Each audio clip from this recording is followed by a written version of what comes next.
This is proving very difficult with a desk behind the camera.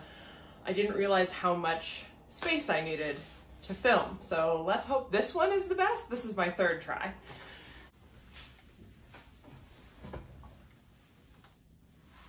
Hello everyone, and welcome back to the Sip and Knit podcast. My name is Sarah of Sarah Korean Knits, and you are watching a special episode of my podcast.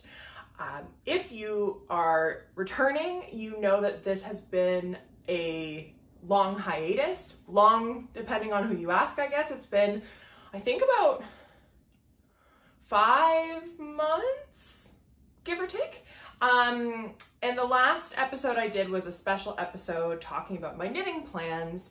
And then my partner and I moved across the country. I think I might have talked about that in the past episode, but I don't actually know if it was decided or not yet. So I'm coming at you from Duncan, Victoria adjacent, like 45 minutes away from Victoria, on the island in British Columbia, Canada. Previously, I was podcasting from Dryden, Northwest Ontario. So if you look at that on a map, and especially if you're not from Canada or the US, you'll know that it was a very long journey. If you look at a map, we drove 3 days, full days, and then a fourth day was like a half day on the island because you have to take a ferry. It was quite involved. So as you can imagine, I wasn't exactly prepared to sit down and podcast.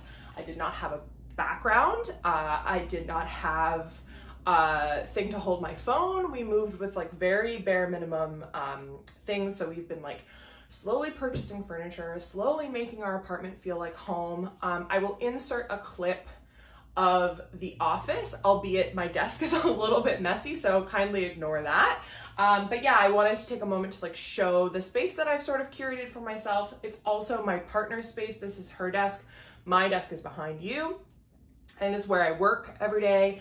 But I've also put happy, joyful things in here to, you know, make my day brighter, I guess. This is the Sip and Knit podcast, and I've sort of just dove right in about my life story, but I am having a beverage, a non-alcoholic one, because it is literally like before 9 a.m. I'm filming this very early because I have things to do this afternoon. But this is just a sparkling water with a little bit of like a mango orange juice. Very like tropical and fun, mostly because I'm thirsty and I know I'm gonna get hot in here showing you all my sweaters, which actually leads me to kind of the point of this episode. This episode is not going to contain works in progress or like future plans.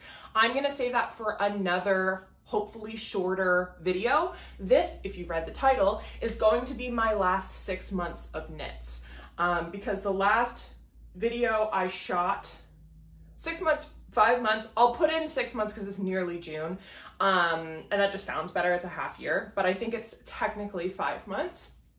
Because the oldest FO that I have to show you all is my Weekender by Andrew Mowry, which I was working on in January, and that's the last thing I showed on the podcast. I went and checked, and I wasn't finished it yet. So I have a ton of things to share with you because as it turns out, when you move across the country and you don't have much going on, you don't have any new friends yet, you barely even have a couch, you do a lot of knitting. So yeah, that's what I've been doing to keep myself busy, and that's what I want this episode to be. I did a poll on Instagram and a lot of folks were like, no, don't skip FOs. And my one friend was like, do what makes you happy. So I decided, thank you, Mary. I decided to do what makes me happy and to split it up so that it's digestible both for me and for you. So this episode is just going to be past FOs of the last 6 months, how my plans have changed. So if you watch that video about my Make 9 and my plans for 2022, my order of operations has changed with some of my garments. However, I have kept the ones on my list on the list. Yeah, if you're interested at all, stick around. Thanks for listening to me ramble. I'm gonna stop now and I'm gonna put on the first sweater so that we can talk about it. Okay, sweater number 1. This is my January FO. I, in my last video, showed how I was planning my knits. So I have like a list of all the things that are relevant to me. I'm sort of doing a little bit of like a scrapbooky thing with the labels so that I always have that and I just recycle the rest. And for this one, I cast on literally January 1st and bound off the last day of January, January 31st. So this is quite literally the sweater I knit in January. I'm gonna be looking at my book. I used 9 skeins, so 990 yards of the Wool of the Andes worsted in Garnet Heather. I absolutely suggest Wool of the Andes. It's a lovely, budget-friendly, non-superwash wool.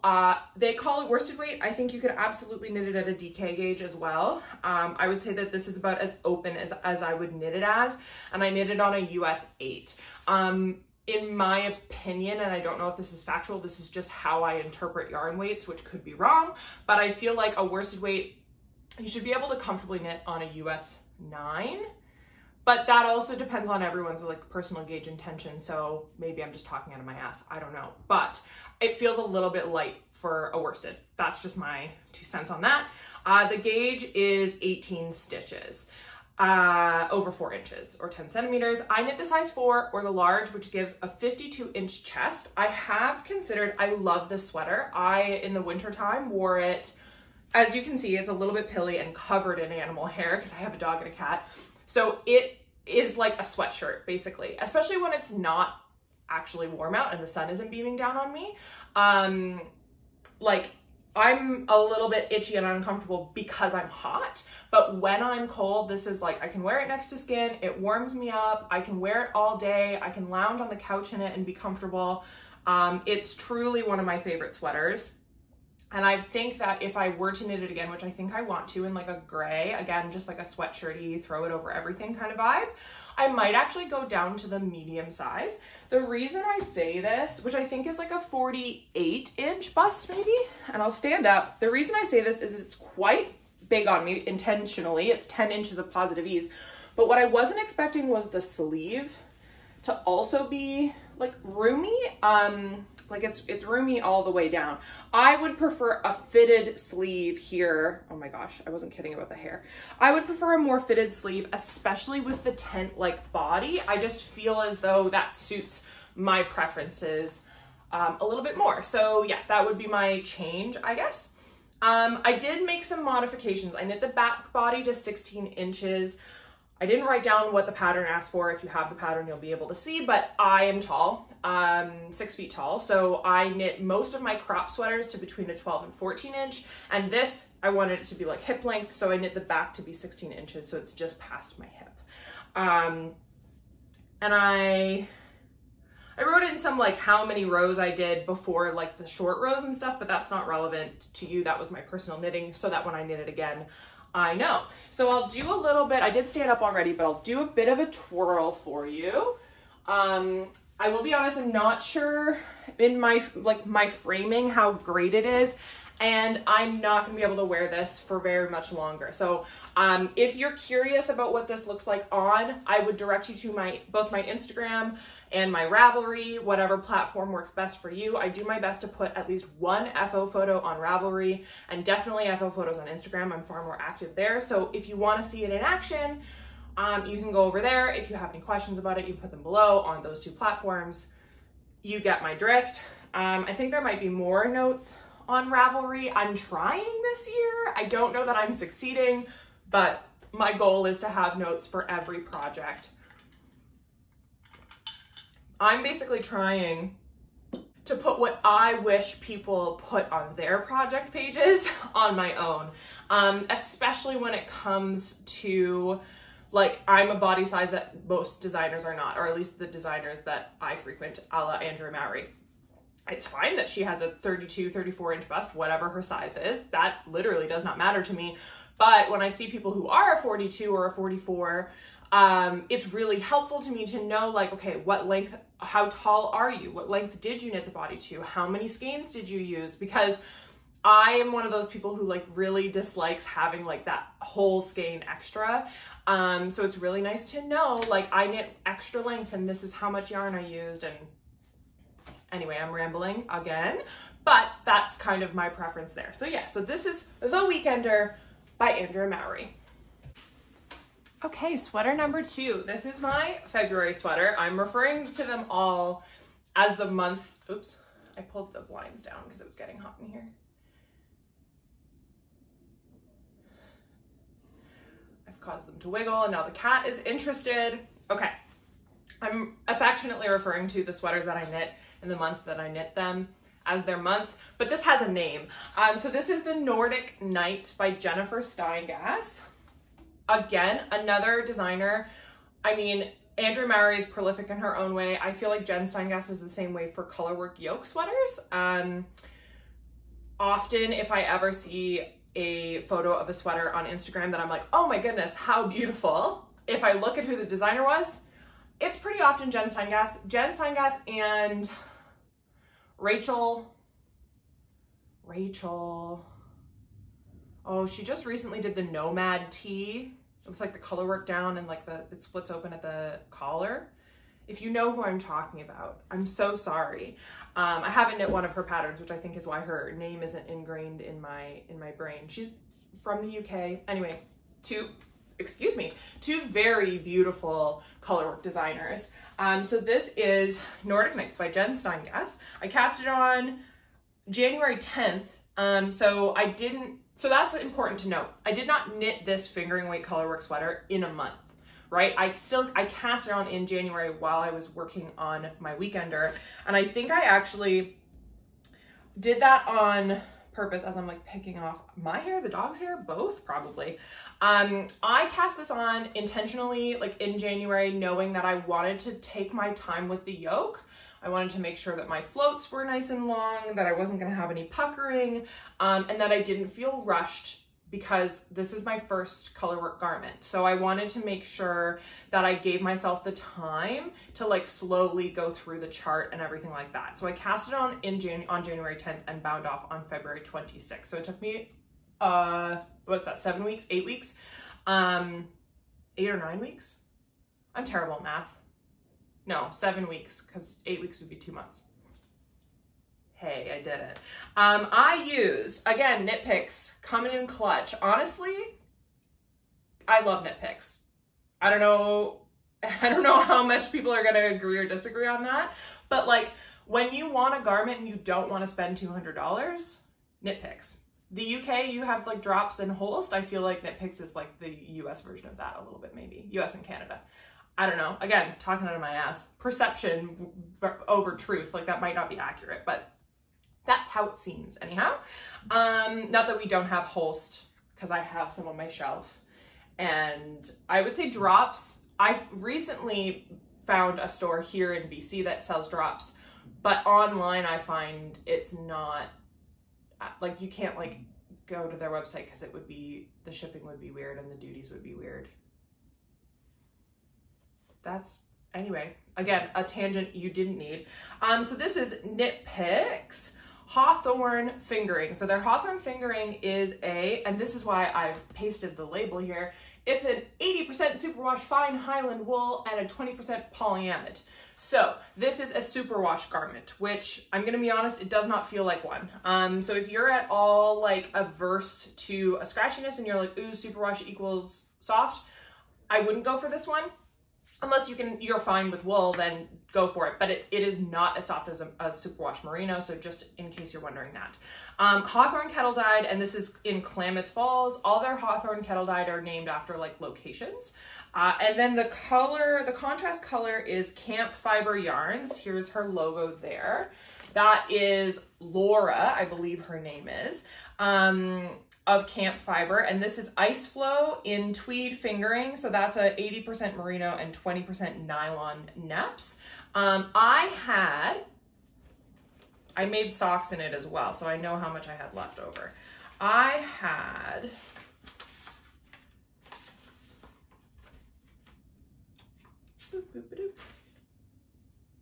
66 grams of this left. So in case you're looking to knit this and you're like, oh, I don't want to buy a whole skein for color work, just so you know, like I knit the size 5 or the size E, which gave me a 45-inch chest, so just a little bit of ease for me.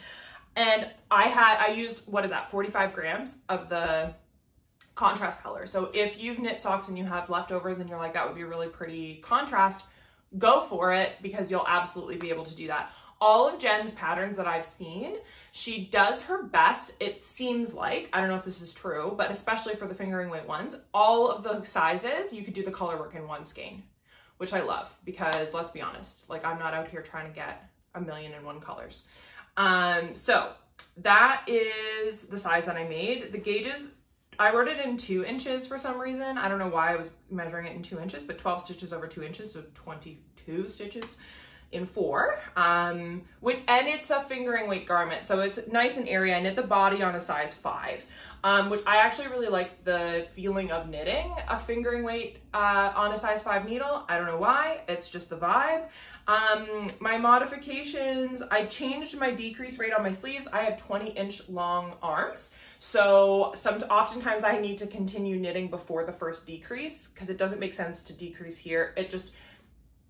Anyway, I've knit enough sweaters by now that I know to knit about 3 inches and then start my decreases so that they end at a normal, at the expected point on my arm. What else did I do? Oh yeah, there's meant to be color work on the sleeves. I didn't do that. I didn't want to. So I guess that's probably contributing to the amount of yarn that I had left. So, you know, approach at your own risk there with your scraps, but I think that you could also do like the yoke in one color and like a cream or like white tweed with the blue. That would be so pretty. So like do what you want to do.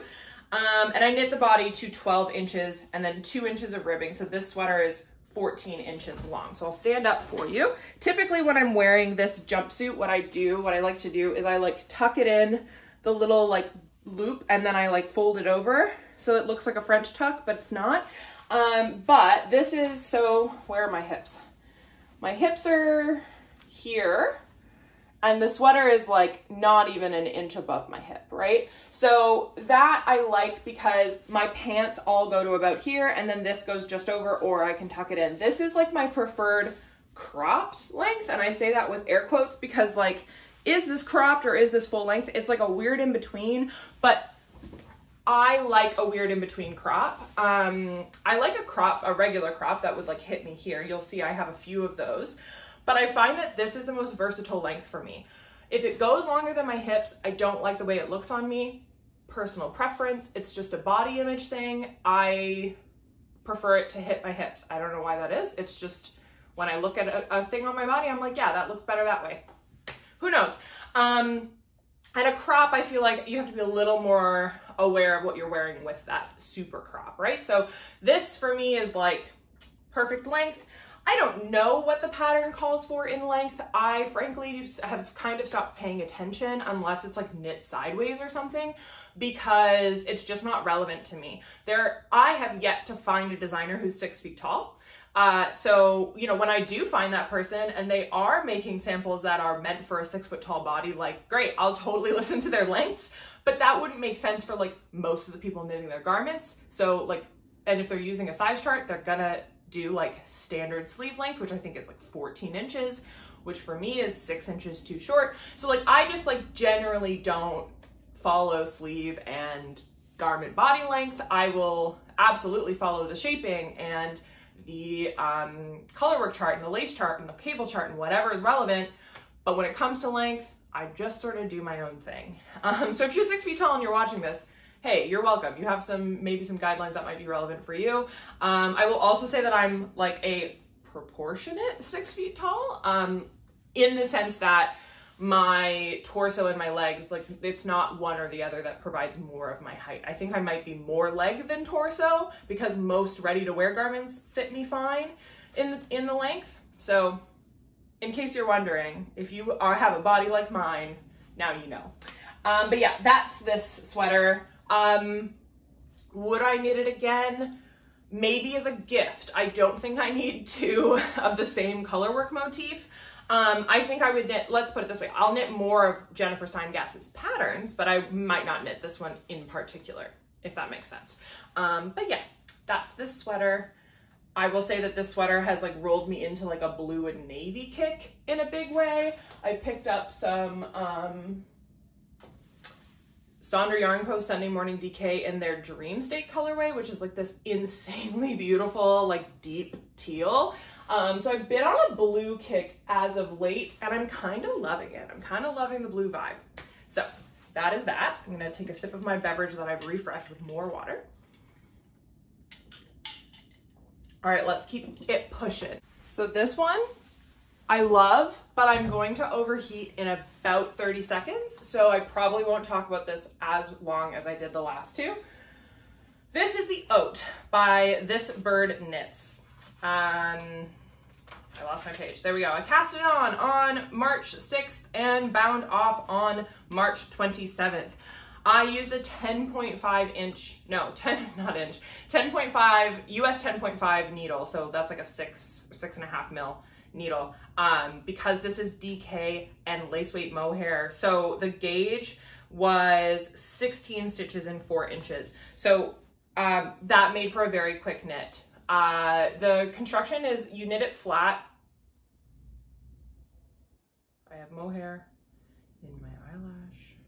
Nope. Absolutely not. Thank you. You knit it flat in the back to make room for your neck, and then you connect it. You knit the collar afterwards, and you knit down raglan. It's knit front and back increases, and then there's a little bit of like lace detail on the sleeves here. So what I would say, I'll get it in the sunshine so it's nice and beautiful. What I will say about this is I would actually say that this is a first garment. If anyone wanted to attempt a raglan as their first garment, I haven't been mentioning the size inclusivity of these patterns. I try my absolute damn hardest to never knit a pattern that is not size inclusive. I started one for my mom and I actually ripped it out because I was like, I don't feel comfortable doing this, and it was also a super tiny gauge. Anyway, I digress. The point is, so far all 3 of these patterns are size inclusive up to at least a 60 inch bust, if not more. So I knit this in. Oh, it's Knit Picks again. Who's surprised? Not me. And also it's drops. Look at that. The 2 budget-friendly options that I was mentioning with my last sweater. So this is the DK weight swish from Knit Picks. So this is Superwash Merino in Haze Heather. And then the Drops Kid Silk in color 7. I'm not actually sure. It's the pale powder blue. It's this one. It's this one here.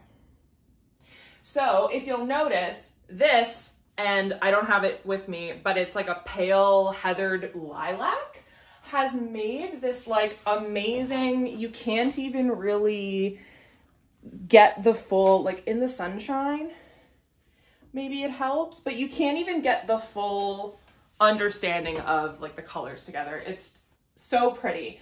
Did I make any modifications? Yes, I knit more of the sleeve before starting the lace because the lace starts almost nearly right at the underarm and it would have given me elbow length sleeves. So I knit like 3 inches there.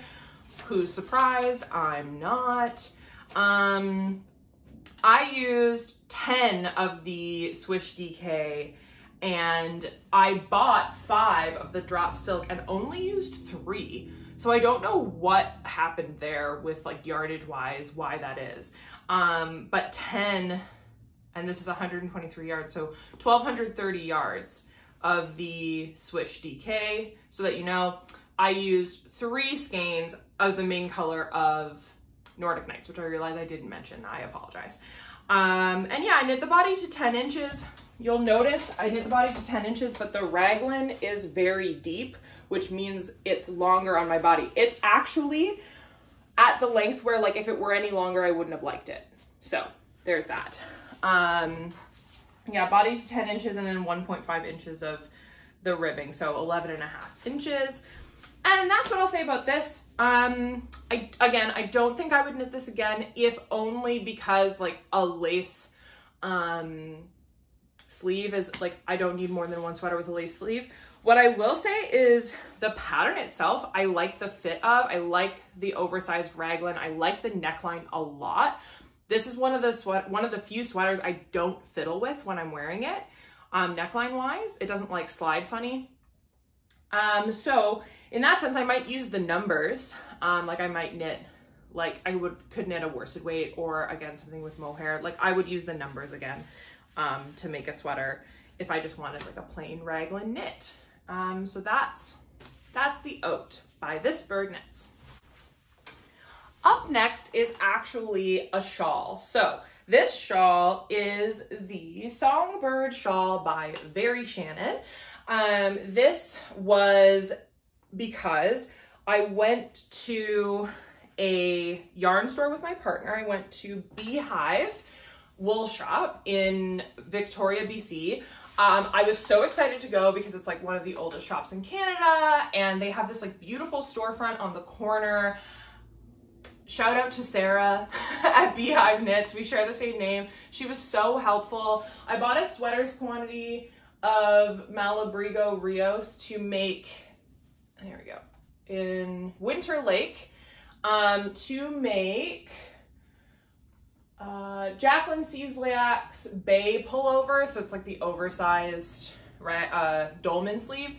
I was looking at that. She was helping me like pull out all the skeins, lay them out, make sure they all were like similar in like dye lot and everything. It was just, because if you've ever bought Malabrigo, it says no dye lot, but it's like there has to be. So she was helping me make sure that they all went together. And my partner was left to her own devices in the store, and they had a sample of this shawl in this color. So this is Malabrigo Rios in the colorway Glitter.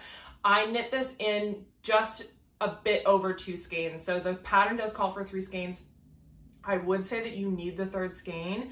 I didn't weigh the remainder, but I think I could probably squeak out a hat with maybe like a contrast brim to give you an idea of like how much I have left over, or use it in like color work or something like that. I cast it on. I knit this really fast because I was trying, my partner was gone for work, and I was trying to have it finished so that when she came back, she could have it as a birthday present because she was gone for her birthday. I didn't quite meet that goal, but I did knit this very quickly. I started it on March 28th and I finished it on April 8th. So what is that, 10 days? Yeah, so just like truly speed knit this. Again, 3 skeins. I did it on a US 6. The goal gauge was 20.5 stitches in garter over 4 inches. I didn't measure gauge, I don't. For shawls, I don't think it's relevant or necessary. I might be a little bit under gauge considering the fact that I have so much left over, but at the same time, I don't have the space to block out a shawl the way I wish I had the space to block out a shawl. So it could just be that this just isn't blocked out to the dimensions that it's meant to. The only modification, and I wouldn't even call this modification, is I omitted tassels. This has tassels on the corners of all of it, but I omitted that. But this was a lot of fun, like a worsted weight shawl, because I'm not really a shawl knitter, and my partner was like, well, I say I'm not a shawl knitter, but I love shawls. Like I wish I was a shawl knitter more so. Maybe in the future, once I knit all the sweaters out of my queue. Again, the mohair, it sticks to everything.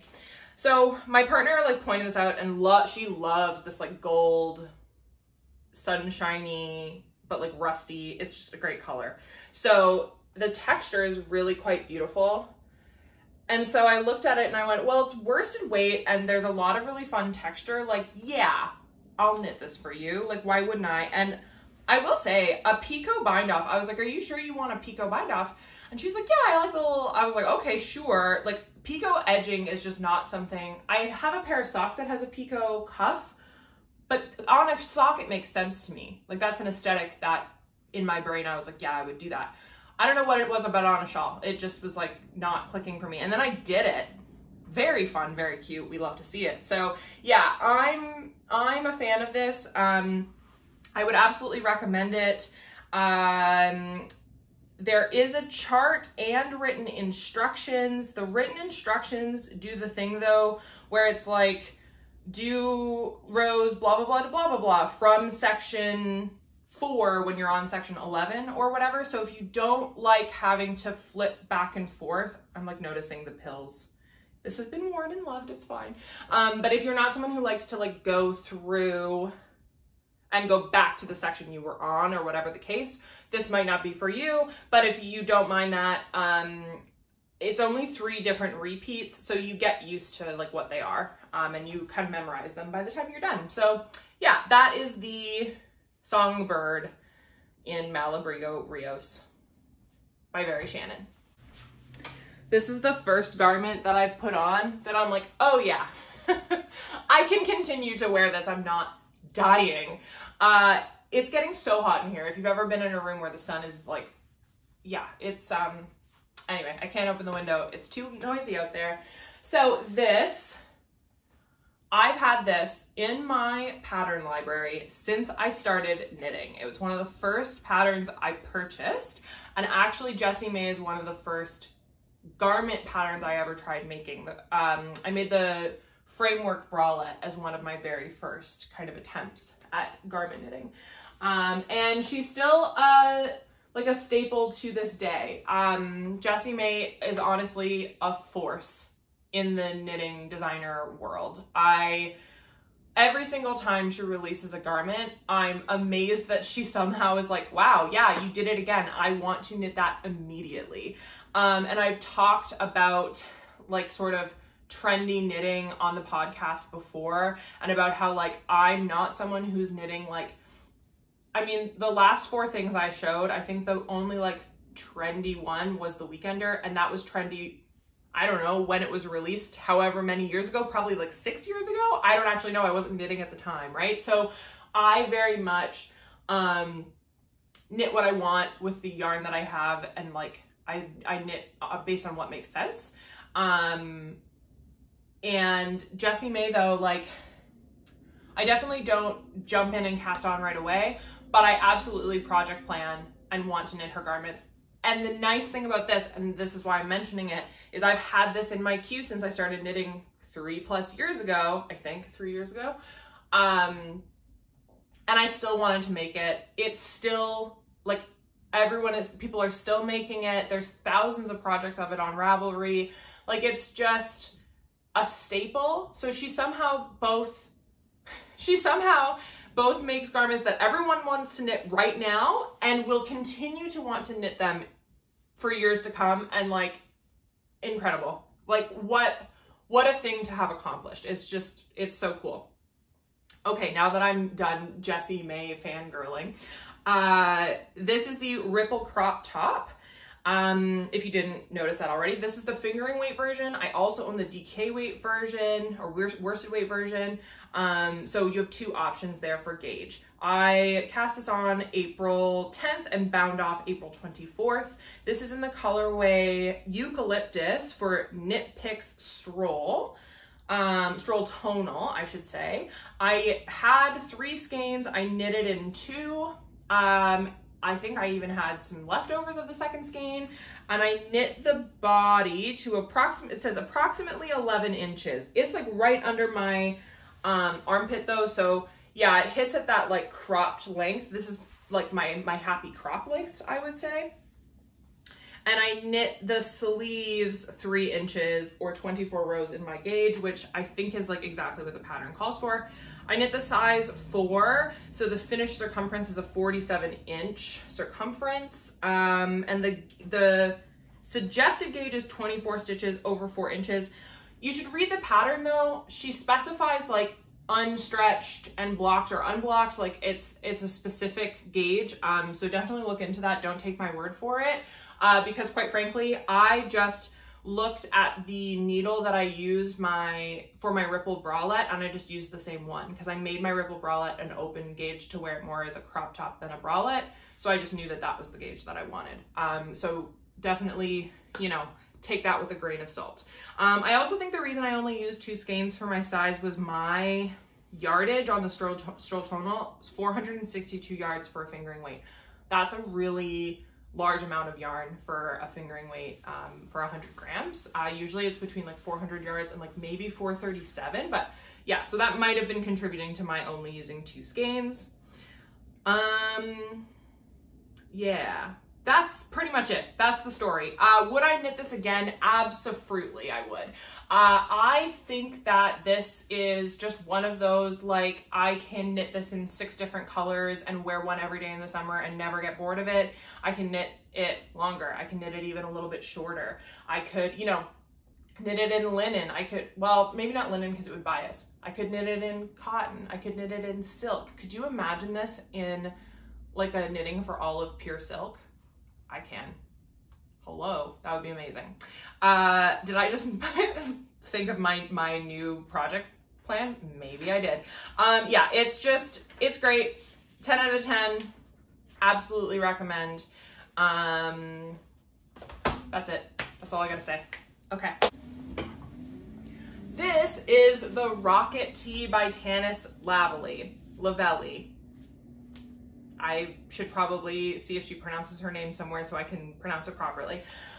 She is a Canadian knitwear designer and dye duo with her husband. Her husband dyes yarn for Tanis Fiber Arts. She does like, the way that I've interpreted their business model is he dyes, but she does a lot of like the color stories and all of the knitwear designing.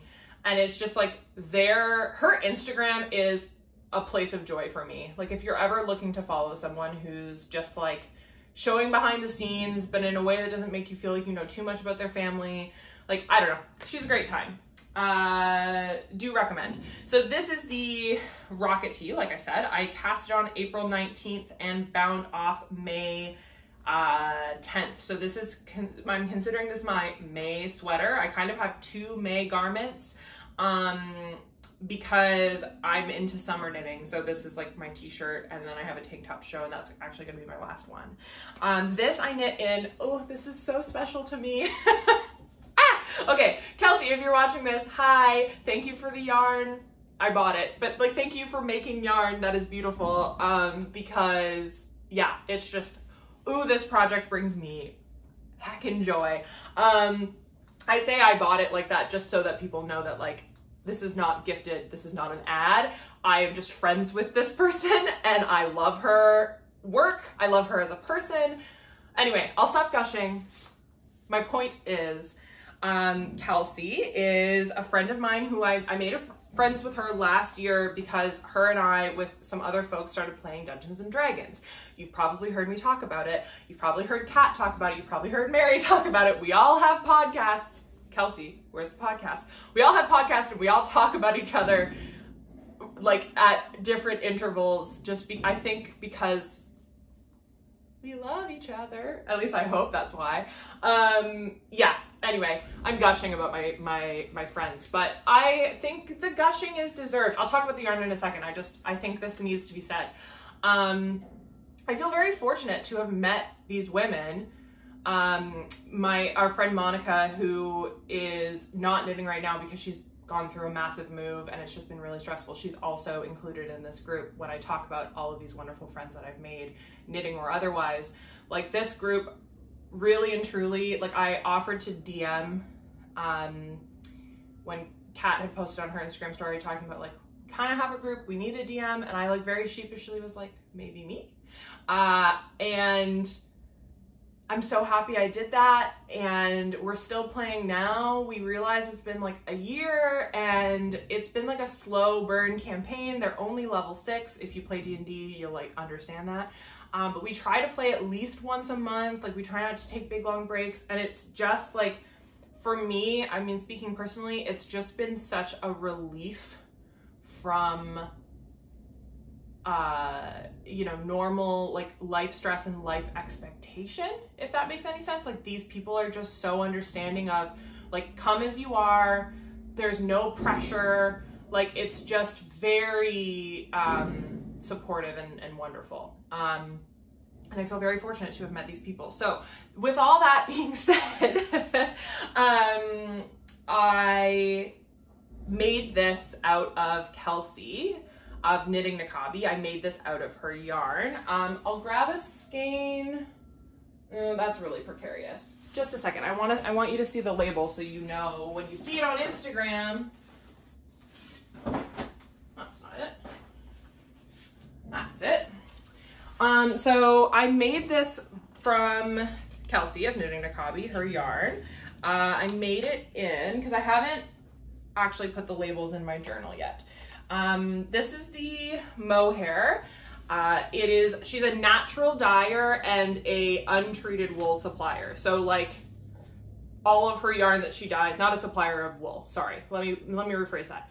All of her yarn is untreated and naturally dyed. That's like her thing. That's her corner of the fiber world. So this is her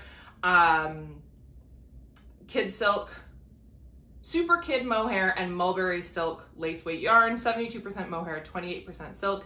In the colorway Mirkwood, it was dyed with pomegranate. So that's this one. Mirkwood is, I think my favorite colorway that she does. I keep like threatening to buy a sweater quantity of this in like a DK weight. I just haven't done it yet. But I have every intention to. It's just this like perfect sagey green. I just really love it. And then so I'll stand a little bit closer. There's an undyed stripe and like a mohair stripe, if you can see that. So this base, I have 2 other skeins of it up here. That's what I was trying to grab. This base, as soon as I saw that she had carried a BFL base, I was like, well, I obviously need to buy that. So 75% non-superwash BFL and 25% mid-brown. Is it Massum or Masham? Can someone please comment below and let me know so that I don't sound like I know nothing? I think I hear people say Massum, so I'm gonna stick with that until someone tells me otherwise.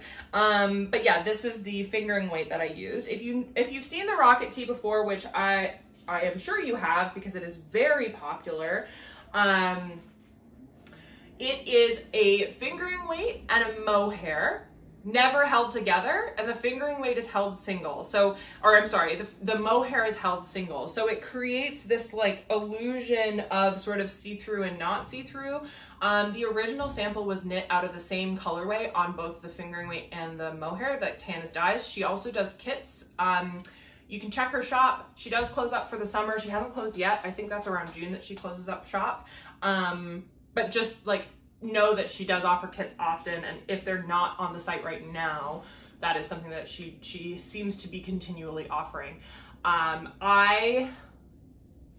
Knitting this, I will be honest,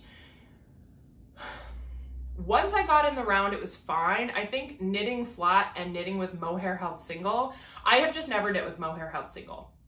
That was like my own learning curve. But the finished project itself was 110% worth it. I would knit this again in a fingering and lace weight that's maybe like an alpaca silk, but not a brushed alpaca, like a smooth. I know that Knit Picks carries alpaca cloud or something similar, and they have a lace and a fingering weight, so I would get one of each and in the same color, so the variation is only transparency and not color. I think that would be really beautiful. I also think you could do this in a linen blend, maybe not 100% linen because again it's knit in the round and the bias would be maybe a little bit frustrating, but like you could knit it. She has a linen merino, I think, a linen merino on her website, a linen silk. She has a linen content yarn that she's knit this out of, and it's really beautiful as well. I think the pictures are on Ravelry. So yeah, this is one of those ones you could knit it solid, you could knit it different with stripes, you could knit no mohair with mohair. It's just, there's so many options for this one. And if you're thinking like mohair in the summer, yikes. I thought the same thing. But frankly, like sitting here now, I've been talking about how I'm warm this whole video. And while I am warm, I am not uncomfortable. So that's something to keep in mind. Like I will say that one strand of mohair is truly not that bad. And also BFL is a very warm fiber. Like I've worn this out and I'm okay. I would say it's more for like the transitional seasons. I'm not about to wear this out in like 30 degrees Celsius heat, but yes, that's that. Okay. Kelsey, I hope it's okay that I like gushed about your yarn.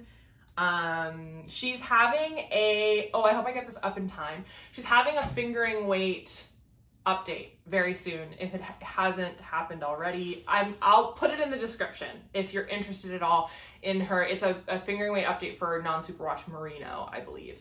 So yeah, if you're at all interested, I'll put the information down below. I hope I don't miss it, so that you can get some of your own beautiful yarn. She doesn't have this green, she doesn't have Mirkwood, but she has a Green Gables green. It's also beautiful. So yeah, that's this one, and I have one more to show. I'm realizing as I put this on that this one might look a little bit funky with my jumpsuit because the straps are thick. I wore this yesterday with just a regular bra underneath, and the straps were completely covered as well as like the sides. So just so you're aware, like I know for tank tops for me, I'm always worried if like the side or underneath of my bra is gonna show. The straps I'm okay with, but like if my bra is hanging out this side, it's not my favorite look. Some people will like rock something like lacy and make it work, and I love that for them, but it's just not my style. So this is the Asteria tank by Maven Crafted.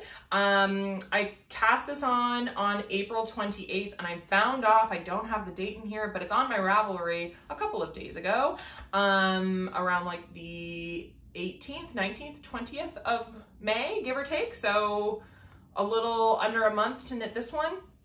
I knit this in Holst Coast in Azure, and that is this like pale blue,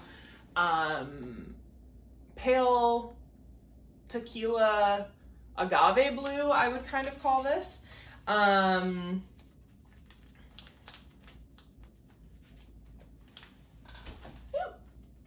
Okay, and I knit this held double. Just so that like that's clear. I knit it with is it fingering weight, lace weight? Is somewhere in between. It's fingering weight after blocking. It feels like lace weight in the hand. And I had 4 skeins, and I have 75 grams left of the other like 2 because I was holding it double. So yeah, I have enough for held single, another like tank top or like ranunculus, I think is what I might make.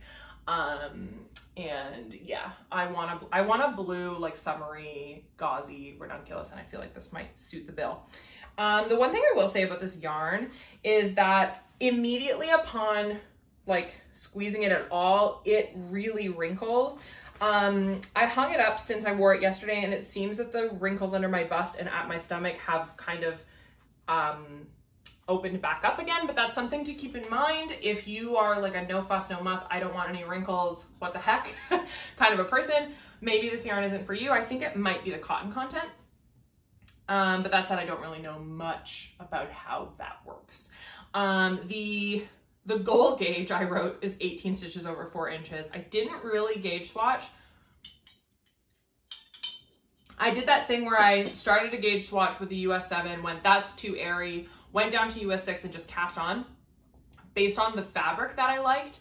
And I knit the size 5 for 45 inches, which is 3 inches of positive ease. And I think I'm a little short on that. I blocked it out to like 21 inches across, which is 42 inches exactly. And I think it has since bagged out a little bit since wearing it. I think I sort of knew that like, I've heard stories that this yarn is gonna puff up after blocking, and cotton, once it stretches, it doesn't come back. So I was like, okay, if I'm a little bit small, that'll be fine, because as I wear it, it might hit that ease that I'm comfortable with. And I didn't want to go with something that was so big that by the time it bagged out, it wasn't wearable. So that's sort of the game that I played there. That's sort of how I approach garment knitting, if I'm honest, because I've yet to knit a fitted garment. And so my gauge swatch is more of like a guideline than like a hard and fast rule. I just want to know the fabric that I'm getting with the yarn and the needles is a fabric that I like, and then I will adjust the size that I choose based on that information. I'm going to be testing a garment in the future, which I can talk about in the next episode, when I have a regular episode. And I will have to gauge swatch for that. It's on teeny tiny yarn and teeny tiny needles. I'm very excited about the test knit though. And that is a little bit different because any difference in gauge, because there's a lot of like shaping for like short rows for the shoulders, and there's going to be bust shaping if you choose to add it and all these things. And also it's a test knit. I'm going to be a little bit more focused on gauge, but something like this that I'm throwing on likely hot summer under my overalls, I don't really care, but that's just me. So yeah, I knit the size 5. Okay, so I did make a few adjustments here. So, I'm going to show you the hem. So you'll see the hem has this like garter split. It also had, I hope you can see that. It also had garter for like an inch, probably like my thumb's width at the bottom. I think to prevent the hem from rolling, but I think that the purl columns prevent the hem from rolling. And I tested that with my gauge swatch and it didn't roll even unblocked. And so I was like, okay, I'm just going to omit the garter. This is entirely personal preference. I'm not so much a garter edge person, depending on the garment. But yeah, for this one, I was like, I'll omit it. And then the other thing that I changed is actually the width of the straps. So you'll see that it's quite thin up here. I knit to 7 stitches and the recommended was like probably somewhere down here in thickness. So just so you know, if you're looking at the pattern and you're looking the one that at the one that I made and you're like, I like this element, but it doesn't look like it's on the sample, I did make a couple of modifications. I haven't written out my modifications on Ravelry yet as of filming this. Hopefully I will before I put it up, but now you know from watching. And that's all for garments. Now I did, am I gonna sneeze? I think I need to sneeze, oh no. Okay, I think it's gone. I did make some socks. Now, I made a pair of socks recently for Mary of Mary Diddle Makes. It was a test knit. I wore them recently, and so they're in the wash. You can see them on both my Ravelry and my Instagram, and I will leave a link to that pattern below. It's called the Bird of Prey socks, and it is the like big sister pattern to these socks, which is the Little Wings socks. So the Little Wings socks are, again, by Mary. And they are the ones I was talking about with the picot. They're really like floppy because I wear them around the house a lot. They're one of my favorite pairs of socks, both because I like them. I like the look of them, I like the fit of them, but the yarn I used is Mundim, a non-superwash sock yarn, and I just really like the feeling of it on my feet. I don't know if that's weird, but yeah, these are the Little Wing socks named after the stitch that goes down the front. That's like the inspiration behind the name. And there are on Instagram and Ravelry, there's some folks who've knit them single color, if that's more your style. But Mary did hers in stripes, and so I did mine in stripes because of course I did. I just loved it. I don't know, there's nothing more satisfying than having a friend who's like super talented, like Kat as well. Like it's just like they're putting out all these patterns that I'm just like, well, obviously I'm gonna knit that. Kat has something called the Unarmored Defense Cowl. The only reason it's not on my needles is because I'm in summer knitting mode, but I want that so badly. It's like this cowl bib with like buttons on the side, and it's just like, I want to wear my jean jacket all year round, but it's often not warm enough. But if I have like a sweater on and I have that on, I probably could, right? So it's just like this extra layer of warmth. And then I also recently purchased her Cala Galdana halter top to make actually potentially out of the leftovers. So I might make a ranunculus, I might make that, I haven't decided yet. But Mary is making one in red, and I was like, well, now I want to make one. So it's just like, I don't know, there's something, I think this community does friendship unlike any other. Like I feel the support all the time, and it's just so great. I also knit these. They're just plain vanilla, knit on 2.5 mil, which Addie calls a US 1, but that's not a US 1. It's bigger than a US 1. So yeah, these are the Patton's Croy mid-century yarn covered in dog hair, because again, we be wearing our socks. And then there is not a pattern, and these are not on Ravelry. These are just vanilla socks with a fish lips kiss heel. If you're looking for like a how do I knit my first pair of socks, there's so many different tutorials on YouTube and patterns on Ravelry. My first pair of socks were the Rye Socks by Tin Can Knits, but I omitted the garter section in the center. Their tutorials are brilliant. I knit a heel flap and gusset first time socks, like you can do it. But yeah, just, I don't have a pattern for you for those. And then these were a test knit. These were also a test knit, these are both test knits. These are by Lily Kate France of Lily Kate Makes. They are the Sun Up socks. So I very cheekily added some yellow to make it sunny. And they've got this like cable on the side and these cables on the back, which I hope you can see. Boop. And they go in different directions depending on what sock you have. But the cool thing about this is that there's increases and then decreases so that the short row heel, because often when you knit a short row heel, it's not as deep as some other heel types. And so you can get some like pretty brutal stretching across the top of your foot. But with the increases and the decreases, that eliminates that stretching. So if you've ever been like, I really love a short row heel, but they don't fit me that well, you might have luck with these. The size range on this, not the greatest. It's like a 64 stitch round and then like an 80 stitch round, which is way too big for someone who typically knits like a higher stitch count sock. I've recently switched over to 64 stitches for both me and my partner because we were realizing that our socks were too big. So that's something. But yeah, just keep in mind, like if you need like a 72 stitch sock, you're not going to get that out of this pattern, but you could knit it out of a 2.5 mil instead of a 2.25 mil, and you could get a larger gauge with 64 stitches. So yeah, just something to keep in mind about that. And yeah, that's all from me. Again, the last 3 tops I talked about, all my summer like t-shirts and tanks, also all size inclusive, up to at least a 60-inch bust, if not more. Hi puppy, are you gonna bark? And yeah, I think that's all from me. I've really talked your ear off about all of these patterns. I will be doing a regularly scheduled programming coming soon. I might film it today, I might not, I haven't really decided.